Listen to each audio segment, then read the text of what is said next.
Hello guys, welcome to my channel. कैसे हैं आप लोग? उम्मीद करता हूं अच्छे होंगे। आज की इस वीडियो में बात होगी अधिगम अयोग्यताओं के बारे में, या कह सकते हैं अधिगम की कठिनाइयों के बारे में, लर्निंग डिसेबिलिटीज़ के बारे में।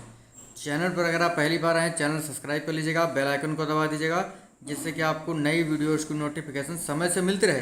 पहले आपको थ्योरी पढ़ने को मिलेगी, बाद में आपके लिए कुछ प्रश्न रखे गए हैं, जिससे आप जान पाएंगे कि आपने मेरे वीडियो से कितना सीखा। बहुत ही महत्वपूर्ण टॉपिक है। अगर आप टेट एग्ज़ाम देने जा रहे हैं, सुपर टेट देने जा रहे हैं, सी टेट देने जा रहे हैं, तो आपके लिए बहुत ही महत्वपूर्ण टॉपिक है। 2 से 3 अंक जरूर देगा। एक बात लिखी है, लगातार हो रही असफलताओं से निराश नहीं होना चाहिए। कभी कभी गुच्छे की आखिरी चाबी ताला खोल देती है, इसीलिए आपको लगातार प्रयास करते रहना चाहिए। हो सकता है आपका आखिरी प्रयास जो है आपको सफलता दे दे।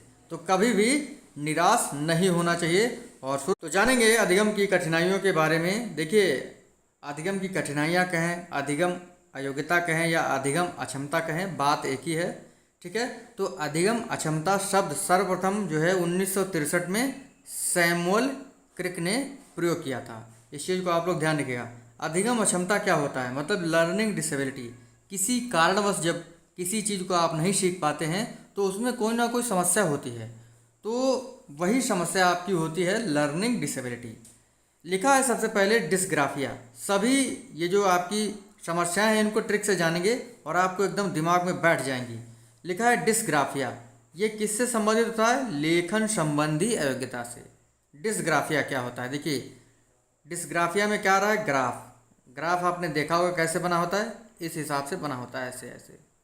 ठीक है। और हम उसमें क्या करते हैं? उसमें हम लिखते हैं, यानी लेखन करते हैं। तो जैसे ही आता है ग्राफ, यानी लेखन संबंधी अयोग्यता। डिस्ग्राफिया होता है लेखन संबंधी अयोग्यता से जुड़ा हुआ। मतलब किसी को कहा जाए कि बी लिखो, तो वो गलत लिखेगा, उल्टा सीधा लिखेगा। तो यही होता है आपका डिस्ग्राफिया। मतलब लेखन संबंधी जो समस्या होती है वो आपकी डिस्ग्राफिया होती है। अगला है डिसलेक्सिया। डिसलेक्सिया में क्या रहा है? लक्स। लक्स। ठीक है। और जब हम नहाते हैं तो हम लक्स साबुन लगाते हैं। लिखा है पठन संबंधी अयोग्यता। डिसलेक्सिया जो होता है ये पठन संबंधी अयोग्यता से जुड़ा हुआ है। और अगर हमारा मूड अच्छा होगा तो हम जो है पढ़ेंगे तो अच्छे से पढ़ लेंगे। तो वही लिखा है कि डिसलेक्सिया जो है ये पठन संबंधी अयोग्यता से जुड़ा हुआ है। और जब हम लक्स लगा करके नहाते हैं तो हमारी पठन संबंधी अयोग्यता जो है दूर हो जाती है, हमारा मूड जो है अच्छा हो जाता है।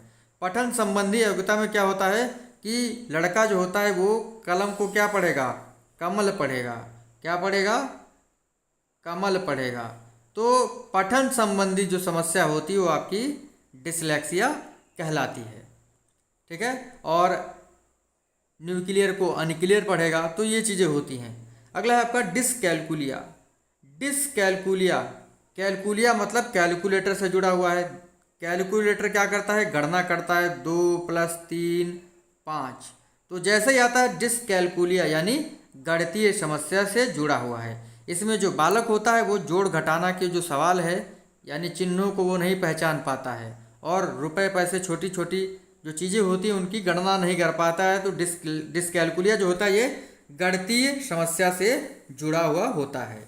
ठीक है। और जिसमें डिस शब्द जुड़ा हुआ होता है, इनको जो है दूर किया जा सकता है।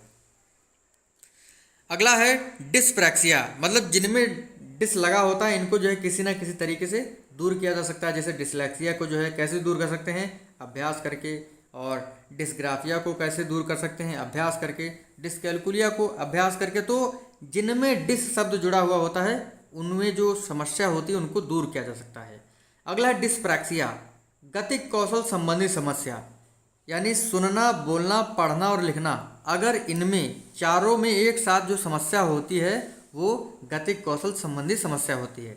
गतिक कौशल कितने होते हैं? 4 होते हैं। कौन कौन से? सु, बो, पली। सु मतलब क्या होता है? सुनना। ठीक है। बो मतलब क्या होता है? बोलना। और पा मतलब पढ़ना। और ली मतलब लिखना। तो इन चारों में जब एक साथ समस्या होती है तो वो आपका होता है डिस्प्रैक्सिया। अगला है डिस्मॉर्फिया। मोर। मोर माने क्या होता है? अधिक। मोर माने अधिक। और लिखा हुआ है आपका स्वयं को ज़्यादा सुंदर, लंबा और ताकतवर समझना। जब कोई व्यक्ति डिस्मॉर्फिया से ग्रसित होता है तो अपने आप को ज़्यादा सुंदर, ज़्यादा लंबा और ज़्यादा ताकतवर समझता है, यानी उसमें जो है उसको क्या होता है, भ्रम हो जाता है। तो देखिए सबसे मेन आपकी हैं कौन कौन सी हैं, ये आपको याद होनी चाहिए। डिस्ग्राफिया लेखन संबंधी समस्या, डिसलेक्सिया पठन संबंधी समस्या, डिसकैलकुलिया गणितीय समस्या, डिस्प्रैक्सिया गति कौशल संबंधी समस्या है। ऊपर की तीन जो हैं ये बहुत ही इंपॉर्टेंट है, आपको पता ही होनी चाहिए। अगला है हमारा डिस्थीमिया, गंभीर तनाव की अवस्था। डिस्थीमिया, डिस्थीमिया की अवस्था कब हो जाती है, जब आप गंभीर तनाव की अवस्था में पहुंच जाते हैं। बहुत सारी ऐसी स्थिति होती हैं जब आपको तनाव उत्पन्न हो जाता है, आपका पेपर खराब हो जाए एग्जाम में, तो आपके अंदर तनाव की स्थिति उत्पन्न हो जाती है।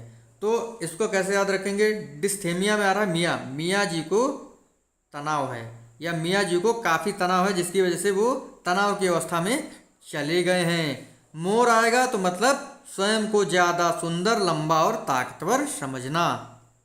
अगला प्रश्न है प्रोजेरिया, प्रोजेरिया लिखा है कम आयु में वृद्ध दिखना। प्रोजेरिया में क्या होता है, जो व्यक्ति होता है वो कम आयु में वृद्ध दिखने लगता है। इसको कैसे याद रखेंगे, प्रोजेरिया मतलब जर, मतलब जर को मान लीजिए जल, जब कोई कम आयु का व्यक्ति जल जाए तो वो कैसे दिखने लगता है, वृद्ध दिखने लगता है। अगला है अफेज्या, भाषा संप्रेषण संबंधी समस्या। मौखिक जो संप्रेषण करते हैं उसमें अगर कोई समस्या होती है वो अफेज्या कहलाती है। एक होता है आपका डिस्फेज्या, तो ऐसी अफेज्या जो किसी शारीरिक वजह से उत्पन्न होती है वो आपकी डिस्फेजिया कहलाती है। अगला है डिमेंशिया, तर्क ना कर पाना, स्मरण शक्ति कमजोर हो जाना। डिमेंशिया जो होता है जब मेंशिया में मेन आ रहा है, मेन जब उसकी शादी हो जाती है तो वो अपनी बीवी से क्या नहीं कर पाता है, बीवी से तर्क नहीं कर पाता है और उसकी स्मरण की शक्ति जो है क्या हो जाती है, कमज़ोर हो जाती है। तो डिमेंशिया में क्या होता है, तर्क ना कर पाना, स्मरण शक्ति कमज़ोर हो जाना। डिसमेंशिया जब मेन मतलब मेन की आदमी की जब शादी हो जाती है तो वो तर्क नहीं कर पाता है अपनी बीवी से और स्मरण शक्ति उसकी कमज़ोर हो जाती है। ठीक है। अगला है बुलीमिया। बुलीमिया में क्या होता है, भोजन ग्रहण संबंधी प्रवृत्ति। बुल माने क्या होता है, बैल। बुल माने क्या होता है, बैल। मतलब बुलीमिया बहुत ज़्यादा खाने की प्रवृत्ति, समझ में ही नहीं आना कि हम कितना खा रहे हैं। तो जब हम भोजन बहुत ज़्यादा खाने लगते हैं, भोजन ग्रहण संबंधी प्रवृत्ति जो होती है वो बुलीमिया कहलाती है। जैसे आता है भोजन ग्रहण संबंधी प्रवृत्ति बैल यानी बुल, बुलीमिया, बुलीमिया। ठीक है, तो इस तरीके से ध्यान रखिएगा। तो ये बहुत ही महत्वपूर्ण आपकी डिसेबिलिटीज़ थी जो आपको याद होनी ही चाहिए। ठीक है, 1963 में जो है सैमुअल क्रिक ने सबसे पहले अधिगम अक्षमता शब्द का प्रयोग किया था। तो अब देखते हैं, ये तो आपका छोटा सा थ्योरी का सेशन था। अब देखते हैं आपके लिए एमसीक्यूज कितने हैं। पहला प्रश्न है आपके लिए, डिस्मॉर्फिया में क्या होता है। थोड़ा सा मैं आपको टाइम दूंगा 5 सेकंड का और आपको बताना है कि कौन सा ऑप्शन सही है। और जितने भी प्रश्न हैं जितने सही करेगा कमेंट करके जरूर बताइएगा। लिखा है डिस्मॉर्फिया में क्या होता है, गंभीर तनाव की अवस्था, कम आयु में बूढ़ा दिखना, पठन संबंधी योग्यता या गणना संबंधी अयोग्यता। डिस्मॉर्फिया में इसमें कौन सा ऑप्शन आपका सही होगा, अगर सही नहीं है वो भी बताएं। तो क्या होगा, इसमें आपका कोई भी ऑप्शन सही नहीं है, क्योंकि डिस्मॉर्फिया में क्या होता है, मोर मतलब अधिक, खुद को ज़्यादा सुंदर, ताकतवर और बलवान समझना। तो इसमें जो है आपका कोई भी ऑप्शन सही नहीं है। अगर आपने मन में इसका जवाब सही दिया है तो आप इसको सही मानिएगा। अगला डिस्ग्राफिया। डिस्ग्राफिया का संबंध किससे है, पठन संबंधी योग्यता, लेखन संबंधी योग्यता, गणना संबंधी योग्यता या इनमें से कोई नहीं। डिस्ग्राफिया मैंने आपको बताया है डिस्ग्राफिया क्या होता है। डिस्ग्राफिया जो है वो किससे संबंधित होता है, ग्राफ से यानी लेखन से। आपका बी ऑप्शन सही होगा। अगला प्रश्न आपके लिए, देखते हैं क्या है। बिल्कुल आ गया है, डिस्कैलकुलिया में जो है किससे जुड़ा हुआ है, डिस्कैलकुलिया किससे जुड़ा हुआ है, गणित संबंधी योग्यता, लेखन संबंधी योग्यता, पठन संबंधी योग्यता या कम उम्र में बूढ़ा दिखना। डिस्कैलकुलिया। अगर इतना बताने के बाद भी प्रश्नों को गलत करते हैं तो ये जो है थोड़ा सा आपको रिवाइज करने की ज़रूरत पड़ेगी, फिर से आपको समझ में आ जाएगा। तो डिस्कैलकुलिया यानी कैलकुलेटर, कैलकुलेटर से क्या करते हैं, गणना करते हैं। पहला ऑप्शन आपका सही होगा। अगला ऑप्शन है प्रोजेरिया। प्रोजेरिया में क्या होता है, प्रोजेरिया गणना संबंधी योग्यता, लेखन संबंधी योग्यता, पठन संबंधी योग्यता या कम उम्र में बूढ़ा दिखना। जर मतलब मान लीजिए जल जाना, जब कम उम्र में हम जल जाएंगे तो हम कैसे दिखेंगे? बूढ़े दिखेंगे। अगला प्रश्न है, देखिए, खुद को बहुत अधिक सुंदर मानना किससे जुड़ा हुआ है? डिसलेक्सिया, प्रोजेरिया, डिस्मॉर्फिया या डिस्ग्राफिया से। अभी देखिए प्रश्न है आपके लिए, खुद को बहुत अधिक सुंदर मानना किससे जुड़ा हुआ है? बिल्कुल बताइए आप लोग क्या जवाब होगा इसका। बिल्कुल सही जवाब है आपका ऑप्शन सी, डिस्मॉर्फिया। बिल्कुल आपका ऑप्शन सही है। और डिसलेक्सिया किससे होता है? डिसलेक्सिया आपका होता है, आगे देखते हैं प्रश्न हो सकता है यही हो, देखते हैं क्या। हाँ बिल्कुल यही प्रश्न लिखा है, डिसलेक्सिया का संबंध इस अधिगम अयोग्यता से है। पठन, लेखन, गणितीय या इनमें से कोई नहीं। डिसलेक्सिया का संबंध इस अधिगम अयोग्यता से है। अभी मैंने आपको बताया था, LUX, लक्स, लक्स साबुन लगाएंगे, हमारा मन जब प्रसन्न होगा, नहा धो के जो हम अच्छे से पढ़ेंगे तो हमारी पठन अयोग्यता जो है दूर हो जाएगी। यानी डिसलेक्सिया जो है पठन अयोग्यता से जुड़ा हुआ है। पहला ऑप्शन आपका सही होगा, बिल्कुल सही जवाब है आपका। एक प्रश्न आपके लिए और है, बताना है आपको। प्रोजेरिया तो हो चुका है, ठीक है। किससे संबंधित है प्रोजेरिया? कम उम्र में बूढ़ा दिखना।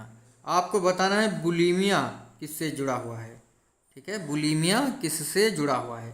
तो यहीं पर हमारा छोटा सा वीडियो समाप्त होता है। अगर आपको वीडियो अच्छा लगे लाइक कर दीजिएगा, शेयर कर दीजिएगा। पिछले वीडियो अगर आपने नहीं देखे हैं जरूर देखिएगा। सभी टॉपिक वाइज जो है आपको पढ़ाया गया है, सभी जो टॉपिक्स हैं आपको एकदम अच्छे तरीके से पढ़ाए गए हैं, आप देखिएगा जरूर। तो मिलते हैं आपसे अगले वीडियो में। थैंक यू फ्रेंड, धन्यवाद।